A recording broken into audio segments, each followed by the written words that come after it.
afternoon, everyone.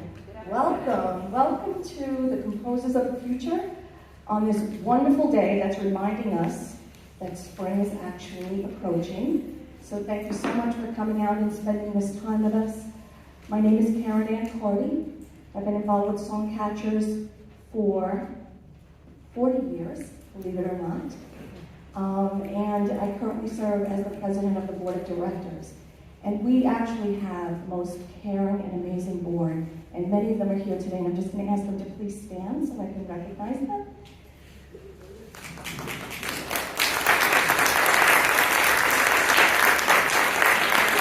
Mr. Patrick Creamy, Ms. Karen Selman, Dr. Renee Barron, and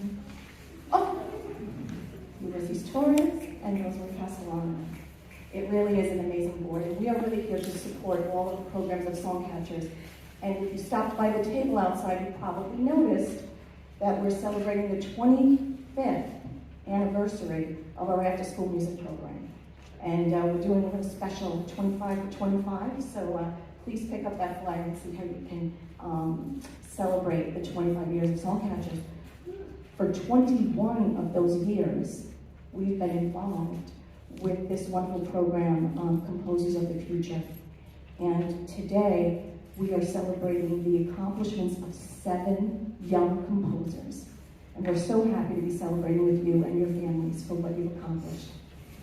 Our musicians, I have the pleasure of introducing our musicians who are going to be playing the compositions of the students.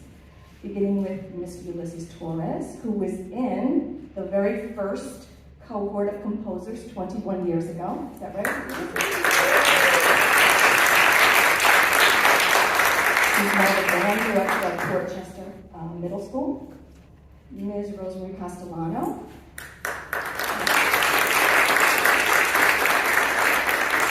She's almost as old as I am. She's been with us 30 years. That's easy. And she was an original after-school music program volunteer. Elizabeth Tedesco, also 30 years along with Rosemary in her involvement. It's hard to imagine that. Kelsey Williams, elementary school music teacher.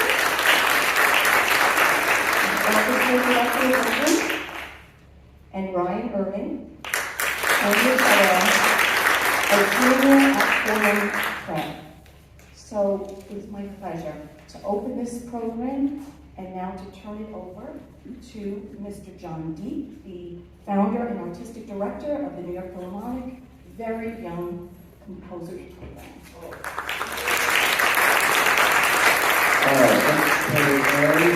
Thanks to all of you. I'm in a state of euphoria right now because as you are celebrating the 25th anniversary of the Songcatchers and 21st anniversary.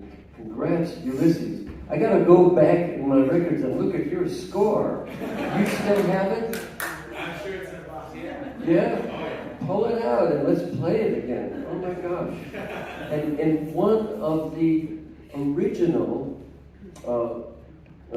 classmates of yours, I don't know if you remember Christine Figueroa, who wrote that kind of asymmetrical but beautiful melody that has become the 10-minute intermission call for the last 15 years at the New York Philharmonic concerts. So this program is one of our oldest and most venerable affiliates, and I'm so delighted that Angela, Clemencia, Kathleen have and your crew, I'm probably missing some names, have kept this program going. I can't tell you how much. As you, yeah.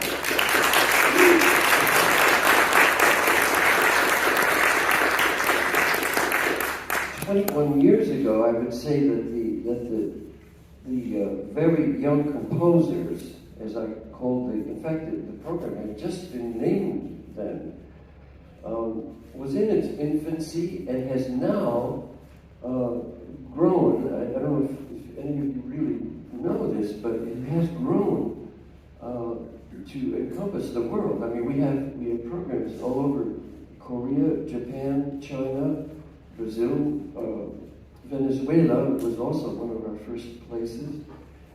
In Europe, through Asia and Latin America, and even in Africa and the Middle East, we are celebrating our 25th anniversary, which we did last night at a concert, which is why I'm still lacking some sleep. We had a concert at the NY Philharmonic last night celebrating the very young composer's 25th anniversary.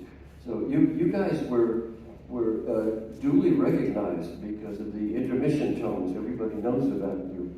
So I'm totally grateful to you. And of course, I would be remiss if I didn't give full credit to Jess Marlor, who has emerged.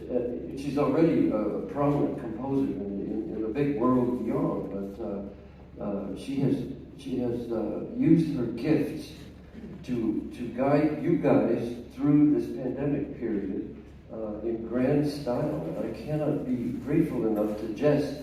In a second, I'm going to hand it off to her, but I just want to say that it's been some of my most joyful moments coming up to New Rochelle and seeing these children who are right here today. And all I can say to you guys here, I didn't get a chance to work with you all, but I already looked briefly at your scores and they look wonderful. All I can say is, can you please keep in touch with us? You may not become professional composers, although you may, some of our kids have. But whatever walk of life you wind up, walking in, this program helps you to teach, it helps you to exercise leadership in your own life and also leadership of others. You guys, as I said in the rehearsal there, you're coaching them on how your music goes, and I hope that it gives you empowerment in your own life, where the whole axiom of the very young composers is that it's not composing which had previously belonged to the little genius, the little, my child is a prodigy, and it's usually the rich and privileged. That's nonsense. Creativity belongs to every child, anywhere, and any time. We just need to encourage it, and if you can help us in any way, advice or whatever, in how to get this program as a normal activity in grade schools, middle schools, and even high schools, kind of like ballet class or joining the basketball or baseball team. It should be creativity, musical creativity needs to be a normal thing. And I say a little bit as a kind of pride thing. We have succeeded in that in a country far away from here. Finland has taken the very young composers, which they call, I don't know if anybody speaks Finnish here, but Kuulemisavelen, they call their program, which is very young composers in their language, has become part of their national curriculum in school. So every Finnish child will have some instructions in composing. And I wish we could do that in our country. So anyway, I'm going to hand it right over to Jess Marlor, who has been masterminding this class here. Thank you, Jess. Thank you so much, John. So I've had the absolute immense pleasure of being mentors to these incredible young composers. And what makes this program so special is I want to just recognize that we have the founder of this program in the room, John Deak. And what John Deak has created is an environment where we take students' ideas and young people's creativity and treat it with the absolute most respect, integrity, and seriousness that we do the great masters. That's what we do here. We make sure that every child understands that their music is incredible, is vibrant, is new, and is the future of our orchestral world, of our musical world, of our just creative world. And we make sure that they all know that it is serious, it is important. And I've had the immense pleasure of working with these 7 students over the past, well, we started back in September, so it feels like quite a long time ago. And just watching all of them create music for, most of them the first time, writing music for the first time, and the seriousness with which they approached it, and the honesty and beauty in the pieces that they've created. And I'm so excited to be able to share that with you here today. So without further ado, I'm gonna get this started and bring the real stars of the show, which are our young composers. So first up to the stage, we have Isaac Chavez with his piece, The Hunter.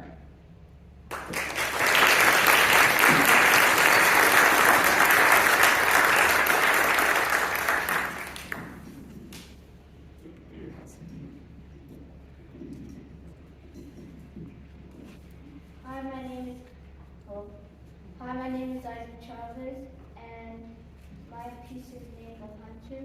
My favorite part of the piece is measure 21 to 28.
John, I'm going to put you on the spot. Normally in between these concerts, John and I have a great time talking about what the amazing parts of this music, because we get a really important inside look because we have the scores right in front of them. And we want to share a little bit about why this music is so incredible. So, John, what did you like about this piece? Well, first of all, Isaac, I thought you're what we call counterpoint. In other words, when you have all the instruments playing the same note, that's unison, right? When you have them playing harmonies, that's harmony. But when you have them playing kind of one instrument going up, the other instrument going down, and one is holding and one is moving, we call that counterpoint. And that is a wonderful quality of there. So in other words, what you have there is a complex and yet unified feeling. I also noted, let's see, you call it Untitled, right? I'm sorry, in my scores, The Hunter. Maybe, can you say a word, like, tell us what The Hunter means, who's hunting, or whatever? Just stand up and just say it, or just say it that So you just felt that might be the right word. You see, that is so amazing to me, because oftentimes the children really aren't able to articulate in the English language or any other language about their musical thoughts, but the music stands there. And so, just what did you think about that? Okay, so I really want to talk about measures 21 through 28, which Isaac said was his favorite. And I want to bring up some really cool things in here. Like John mentioned, the counterpoint is exceptional. These moving lines that kind of connect and disconnect. But the magic of this piece is how the counterpoint moves into these beautiful held sustained notes. And I feel that really it feels longing. It feels like loss or pain. And one of the things that I really love about this work is, I don't necessarily know what was going through Isaac's head when he wrote this, but knowing the name The Hunter, I just think of the pain of hunting, or maybe something hard that happened while you were out alone, or a lone hunter, being alone or being hungry. And I feel that longing in those sustained chords. You did an incredible job. This is a really beautiful piece. I would almost call it searching. That's a word. There's some pull that I feel with it that I really, really love. And I think you did just an incredible job. Any strong reaction here? Don't be afraid to raise your hand. No, I mean, parents, anybody, kids, any of your cohorts, whatever. I mean, you're welcome to join. Okay. Oh yes, go ahead. I am a teacher, and I find it amazing that they can write this music. I can't, and I play piano, and I couldn't even begin to know how to start. You're great, all of you.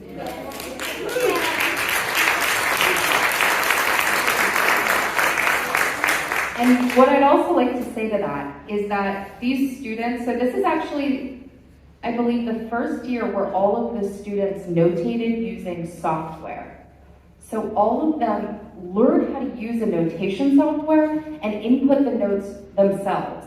You can ask the Songcatchers team that editing these pieces took me maybe 2 hours. They were so beautifully executed and so well thought out. And really, these students wrote every line. Everything you hear are these students' ideas. And it's incredible. I've done this for a long time, and I still think it's incredible. All right. We're going to move on to the next piece, which is Little Train by Catherine Kane.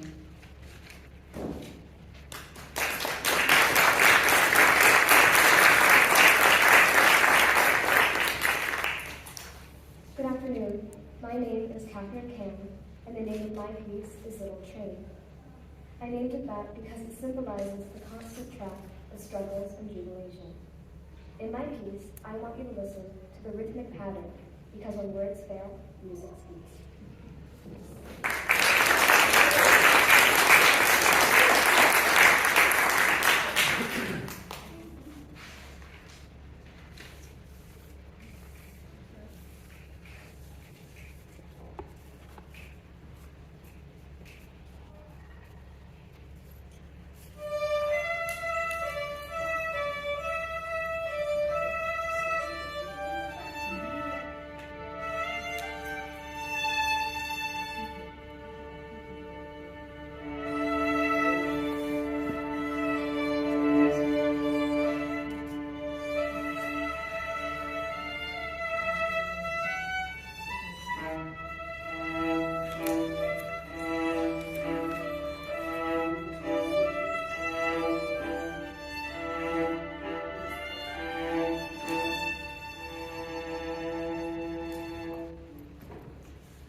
All right. Well, John, why don't you come join me again? So, like I said, I really just want to share the incredible information that's on these score pages with you. And what Catherine has done is something that, as a professional musician, I see, every time I see it, I get so excited because it's really rare and really interesting. But what she's done, and you can kind of see it a little bit, is she has almost lyrics for the musicians to read while they play, which influences how they're telling the story musically. There are so many ways that any musician can play any line. So many ways that the musician can say the same line, in the same way that my inflection can really change what I mean.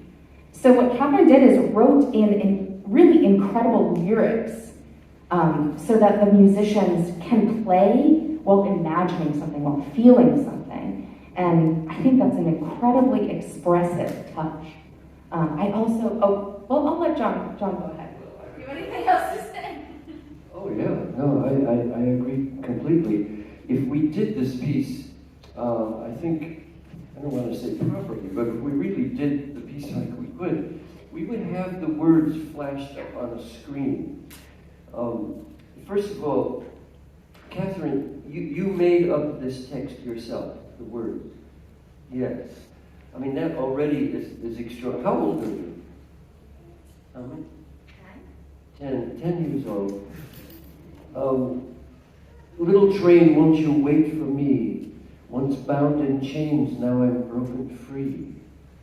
I mean, come on, this is beautiful poetry. I mean, I'm not going to read the whole text, but it does, as Jess has said, it really inflects.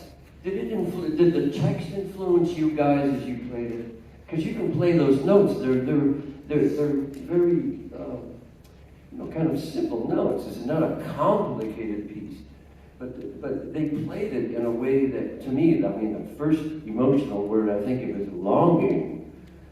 It has such a, and yet not forlorn, but an emotion that comes rising up in you. I also, one more detail, and I'll let you finish it. But she has a repeat. No, wait, how does this work? That the cello, the cello has this melody all alone. Did you notice that? And then he repeats his melody exactly the same, only the other instruments are added. I can't tell you what a sophisticated musical technique, compositional technique that is, because you hear that same line very differently. I mean, if we had time, I'd have you guys demonstrate it again. But that's something that a professional composer does. You play something, and then you repeat it, only slightly differently, orchestrated. That's a word, when you put other instruments to. And, wow, Catherine. All right, so we have to move on. We got to keep this train moving. The next piece we have is La Tormenta by Fatima Morales. You want to come up?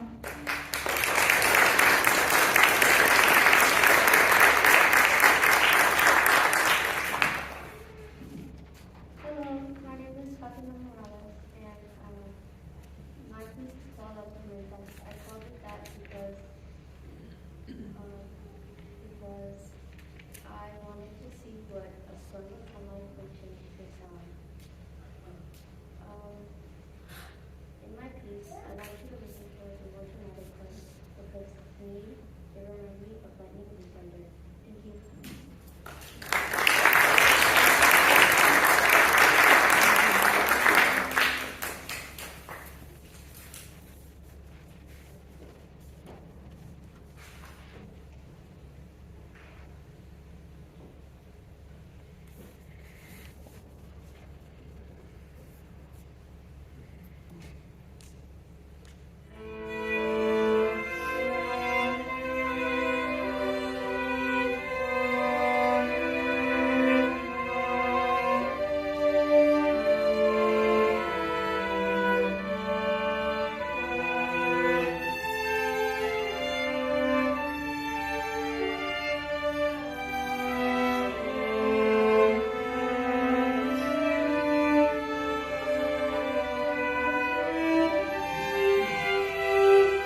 love about this piece is that what Fatima creates is a feeling and a mood.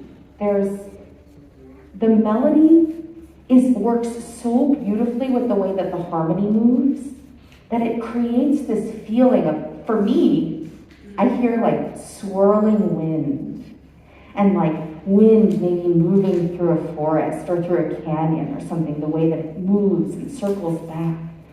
And you feel this constant movement that is just so beautiful, and I think really shares the title of the piece, La Tormenta. Just a little, I think you spoke very well. I think the piece is incredible. It's perhaps the most unexpected and unusual depiction of a storm, La Tormenta, that I've ever heard. It expresses the inner part that we feel during a storm. I'm imagining looking out of the window.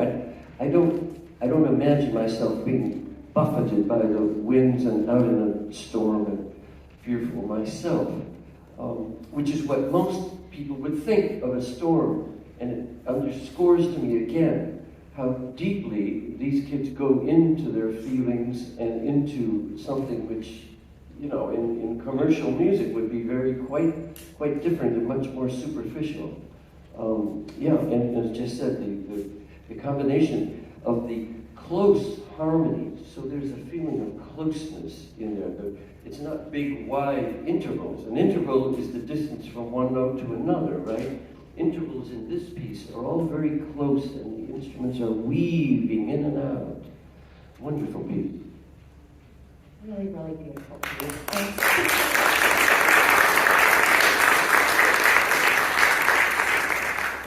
Next up, we have Carlos Naranjo with his piece, Sunset.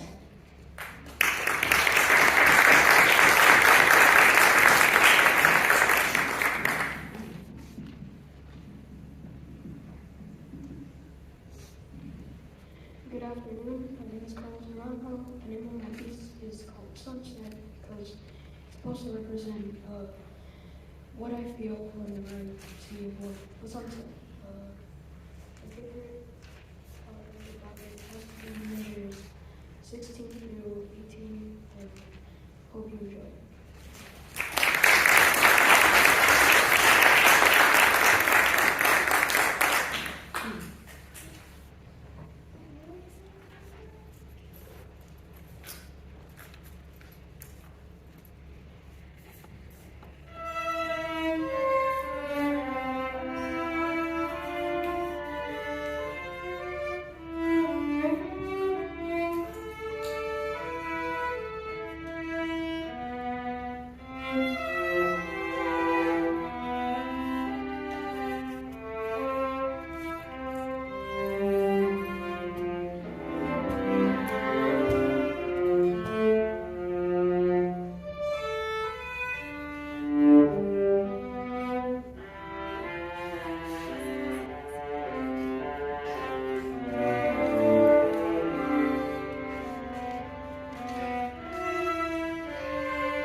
Heard a sunset.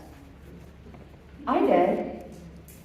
I really feel like there's something so deep to this because a sunset, I grew up like right on the ocean, and so I would always see these beautiful sunsets.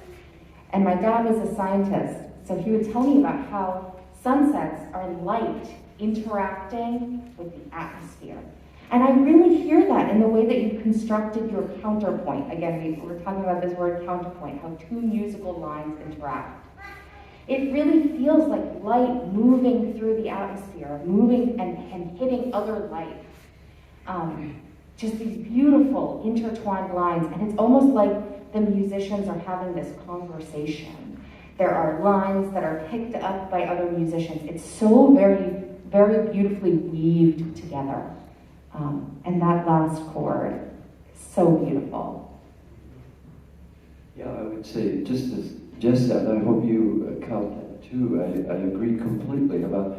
I noticed that one of the ways that this is achieved, this feeling, is that so often the line, which is long, is passed back and forth from one instrument to another. So one instrument really doesn't have the melody for any long time, except maybe sort of like your measure 16 to 18.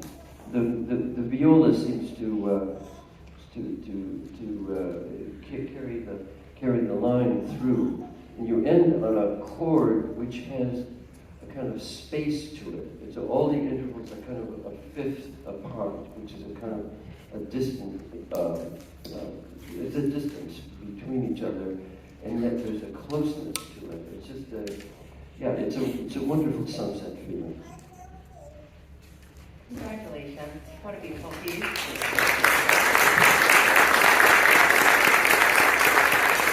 All right, next up we have Alexa Rosa, and with her piece, Light.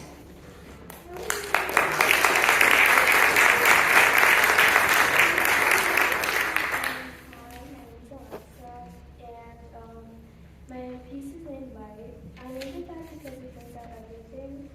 I hope you listen. It has so many different parts that you can listen to. Thank you. I hope you enjoy it.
So, what a beautiful violin line. That first violin line is so beautiful. It's reaching, it's expanding like light.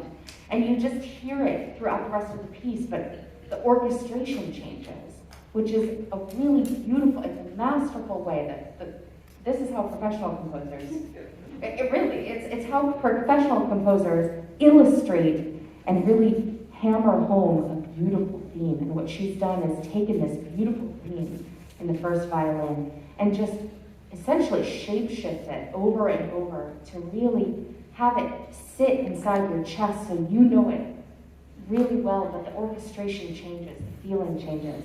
Oh, it's so beautiful. Yeah, I think that melody is repeated like, looking like 7 or 8 times during the piece, and yet, as Jess says, it's always from a different light, a different perspective, a different view.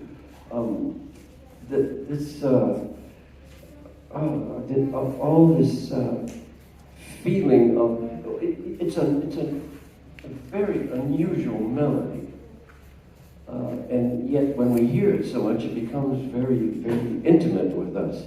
I mean, it's got a leap of a seventh, a leap of a ninth. Those are 9 tones on the piano that she leaves, and it repeats itself. Yeah, it does give us a refraction of light every repetition of it. So, is this the first piece you've ever composed? Oh my goodness.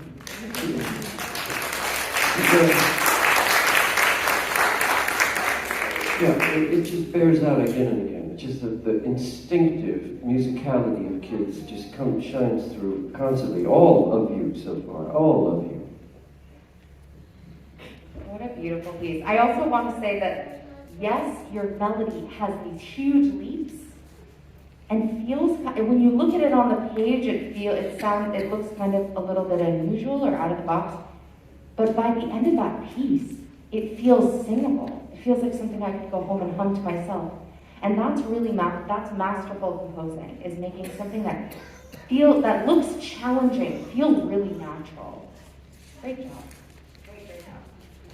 All right.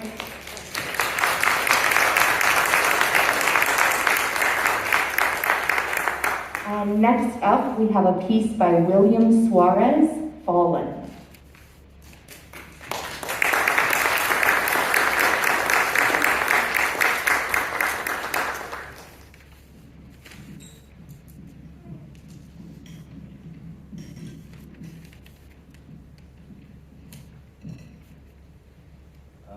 Hi, good evening.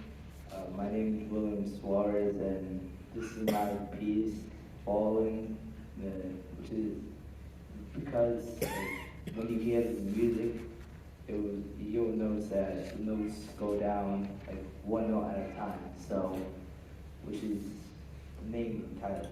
They fall one note at a time. So I hope you enjoy it.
Well, the first thing that really comes to mind is that beautiful, like bouncing, hearty cello and viola line. It suddenly makes these really remorseful and sad lines feel a little bit more fun in a way. It's not fun. It's almost like these two things are fighting with each other in this like really interesting way. And I think of falling and this decline. And it's really cool how these things were put together. I think you've written a kind of a hit tune here, William. I mean, it's just, I don't even think of it so much as falling. Obviously, the melodic line, as we say, does fall, and as you've noted, but it's more like it's almost like a dance, you know, and you hear it only in unison at the beginning alone, and then when it has that bouncy rhythm, I could see it a little faster too, and I could see a bunch of people somewhere in some peasant group dancing around a fire or something. It would be, and words to it. You ever think of words with it? Yeah, well, it could, whatever. It doesn't need, like Hava Nagila or something. You don't really need words to it. The tune is by itself, and I think you've written a hit tune. Yeah, absolutely.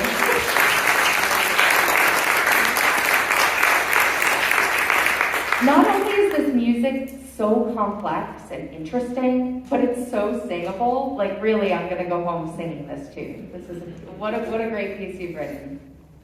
All right, we have one last composer, and I'd like to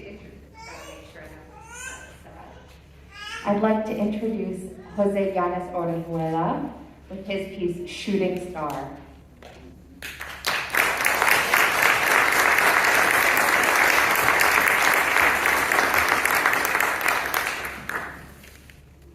Hello, my name is Jose Yanes Orejuela. I made this piece called "Shooting Star" for the string quartet, and I hope you like it.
how the program works a little bit, because one thing that I did at the beginning of this program was I had the students write little themes on different ideas. I think it was like stars, or pick your favorite animal and notate a little theme for your favorite animal. Pick your favorite weather. I don't really remember exactly what we did. But Jose had so many incredible ideas. And I would meet with him, and he would say, so I have three favorite animals. So here are my themes for these different animals. And he just had so many incredible ideas. And I said, what if this becomes your piece? What if all these incredible ideas work together somehow? And I think you did a really good job of combining so many different ideas, so many different musical lines to create this cohesive, beautiful piece that in my mind tells a story. It begins small, it grows. That's a story to me. It has a beginning, a middle, and end. And that's the job of a really good composer. I also want to note one thing that he did that was very interesting. Sorry, I have to do this with one hand. Was all of the beautiful solos. He really let a lot of the different instruments have their own moment, have their own beautiful line. For example, the first violin has a solo moment, the second violin has a solo moment, and the cello has a solo moment. All of these instruments get their own debut, beautiful lines to play with and enjoy and have fun with. And man, that's the most fun, is when you can give musicians a little present too in your composition. John, do you have anything you want to say? I just want to say, but all 7 of you, and there wasn't a single composition that didn't have more than one nugget of gold or diamond embedded in it. all of them.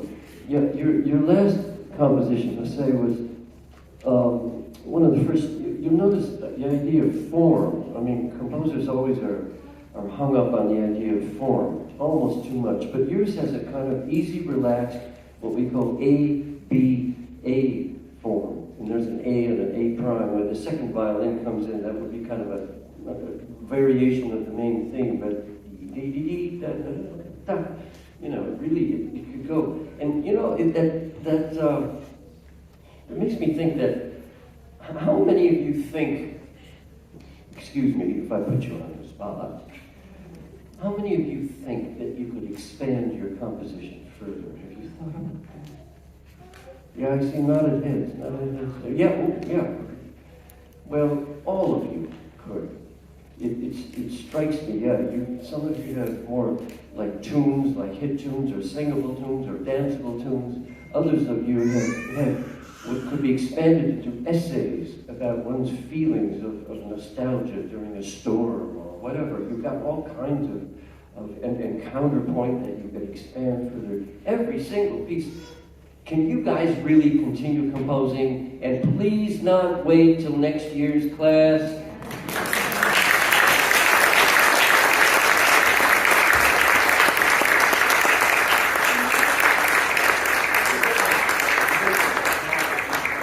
So one of the most important things about this class is I think the idea that you all already have these beautiful creative ideas that I didn't help you with. Remember? You did this work all yourself. Maybe I just helped you, led you to I placed the breadcrumbs to lead you to the gingerbread house, but you got there on your own. And one of the amazing ways that you can keep composing is when you're feeling a strong emotion, write it down.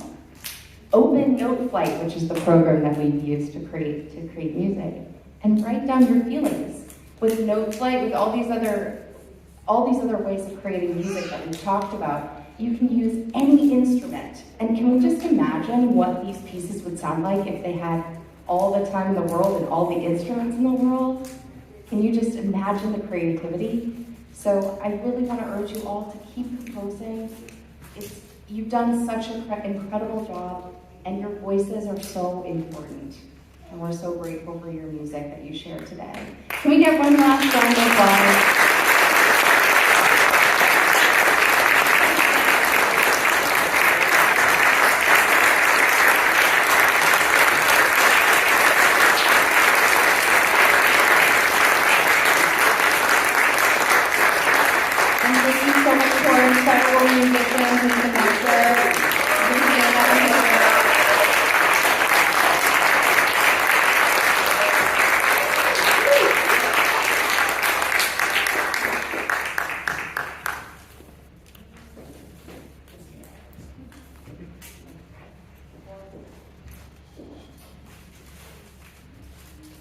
This was wonderful, wasn't it? Yes.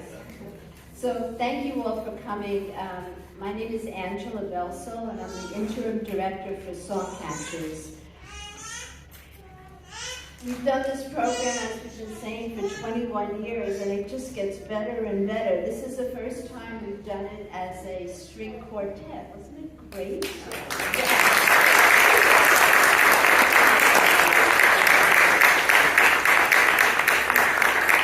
So next year, same time, same place. We'll let you know.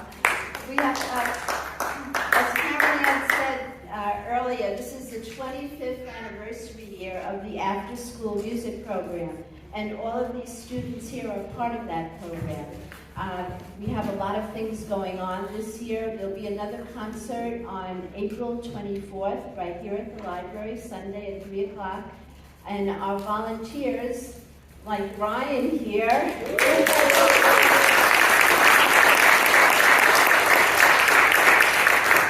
Our volunteers will be showcasing their incredible talents.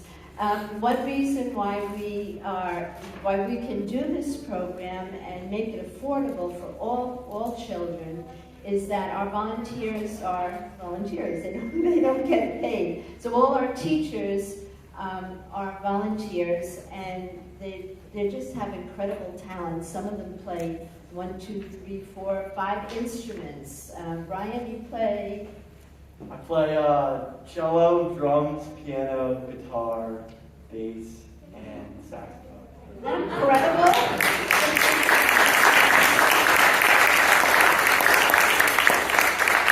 So April 24th, come on back and enjoy their talents. So we're having a fundraiser for 25 years. We're asking people to donate $25 in honor of 25 years, and ask 25 friends to do the same. So there are flyers out on the table that you can take with you to show you how to donate. We are also looking for a new site. So we have been at St. Gabriel's, the old high school over at St. Gabriel's, a couple of blocks away here, for 25 years also. And so it's time to find a new place, a new home for Songcatchers. If any of you are realtors or no realtors or no free spaces in New Rochelle, we'd like to stay, somewhere in the same area. Feel free to talk to us. So board members, raise your hand. So feel free to talk to any board member that's here about it. And Leah has some flyers that she'd be happy to pass out for you. We'd like to recognize all of you, this incredible talent that we have. We have some roses for all of the students, and for Jess and John.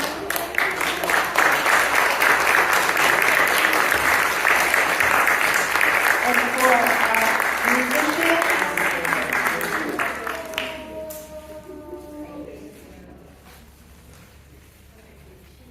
And for our conductor who has gone full circle from composer himself to conductor of the composer.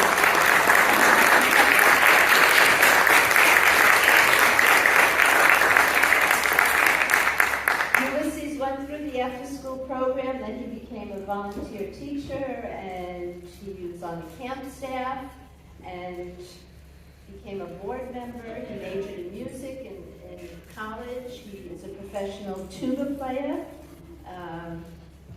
board member, mentor. He mentors the brass students in the after-school program, and here he is conducting. Yay.